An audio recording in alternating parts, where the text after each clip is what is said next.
குருவிலாம் நீங்க பார்க்கலாம். குருவிகள்லாம் எப்படி தெரியுமா கூடு கட்டுது? அந்த குச்சிகளை எடுத்துட்டு வந்து அப்படி கூடு கட்டும். கூடு கட்டி அதை முடிக்கிற நேரத்துல மழையில் அந்த கூடு கீழே விழுந்து விட்டால் அந்த குருவி மீண்டும் அந்த கூடை எடுத்து வைத்து தொடராது, புது கூடு கட்டும். புதிதாக அந்த கூடை கட்டி மீண்டும் அதை முடிக்கிற நேரத்துல காற்றுல அது கீழே விழுந்து விட்டால் மீண்டும் ஒரு புது கூடு கட்டும். எதுவரை கட்டும்? கூடு கட்டி முட்டைகளை இட்டு அடகாத்து தன் இனத்தை வாழ வைக்கிற வரை அது செய்து கொண்டே இருக்கும். ஏண்டா அதுக்கு தெரிஞ்சது ரெண்டு விஷயம் தான். ஒன்று விடாமுயற்சி, இரண்டாவது வாய்ப்புகள் இன்னும் உண்டு என்ற நம்பிக்கை. எத்தனை தடவைகள் கூடு கீழே விழுந்தாலும் அது மீண்டும் ஏன் பறந்து போகுது?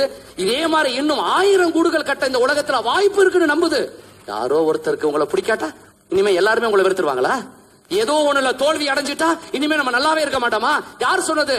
எண்ணங்களை நன்றாக வைத்துக் கொள்ளுங்கள், இல்லைன்னா நம்முடைய சொந்த எண்ணமே நம்மளை ஒரு நாள் கொன்றுவிடும். குருவிக்கு தெரிஞ்சது 2 சட்டங்கள் மட்டும்தான்.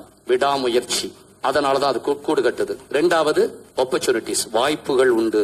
எந்த குருவியாவது 5 தடவை கூடு கட்ட முயற்சி பண்ணி 5 தடவைகளும் கூடு பாதியோடு கீழே விழுந்த உடனே இனிமே வாழ்க்கை முழுவதும் கூட கட்டக்கூடாது நொந்து போய் நேரா கிஸ்ஸா சைவைக்கு மேல பறந்து பொத்துண்டு உளுந்து எந்த குருவியாவது தற்கொலைப்படி கிடக்குதா?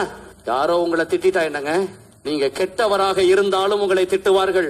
அதே நேரத்தில் அவர்களை விட நீங்க சிறப்பாக இருந்தாலும் உங்களை திட்டுவார்கள்.